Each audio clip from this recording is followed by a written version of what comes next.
PSW is an important part of the healthcare team. They're the frontline worker in the eyes, in the ears, and the hands of all the other healthcare personnel. They provide care to the majority of clients, specifically in long-term care and in the community setting. I think the current numbers are that about 64% of PSWs do work in community care. So they do for clients what they normally would do for themselves if they didn't have physical and cognitive impairments that make it a little more difficult for them to deal with their activities of daily living. Current statistics indicate that our elderly population will continue to grow quite rapidly over the next 20 years. And the current initiative from the Ontario government is to provide care for seniors at home if it's workable to do so. So that will then mean that the PSW will be even more important in providing care in those home settings. We're very fortunate at Georgian that we have this PSW apartment. This provides us with the opportunity for our PSW students to certainly practice their skills that they would use in home care settings in a simulated environment. That will hopefully ease some of their anxiety and make them more familiar with the skills and the tasks they need to complete before they go to the home setting. One of the major benefits for simulation in any setting, but particularly for PSW students in the home setting, would be to allow the student to come into a situation, work through the scenario, then stop, debrief the scenario, review the scenario, and then get to practice that again.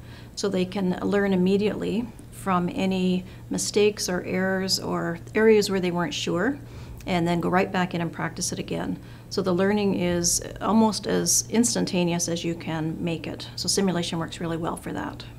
Communication would be really easy to assess in a simulation setting, mainly because students quite often are quite anxious about going into a home situation in particular where there may be family members there and they have to communicate with all of the family members.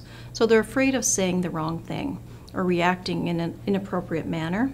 So by practicing this repeatedly in a simulation setting, they can work through those anxieties and understand how they react to situations, what their triggers or their buttons may be, and how they can make improvements to their communication strategies.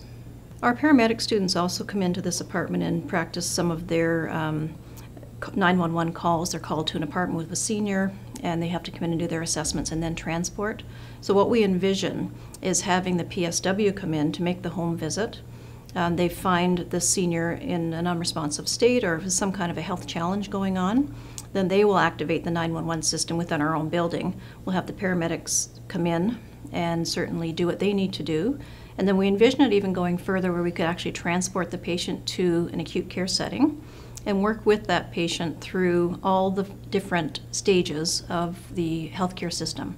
So for instance, if it was a fall with a fractured hip, they would take them to the acute care setting, they would work through the emergency assessment, and then proceed to the operating room, post-op, rehabilitation, and then back to the apartment where the PSW would then be coming in as a follow-up. And that's one of our goals for sure, is to not only improve our own PSW students' value of their own worth in the healthcare system, but make the other healthcare providers realize what an integral role they play in the home setting.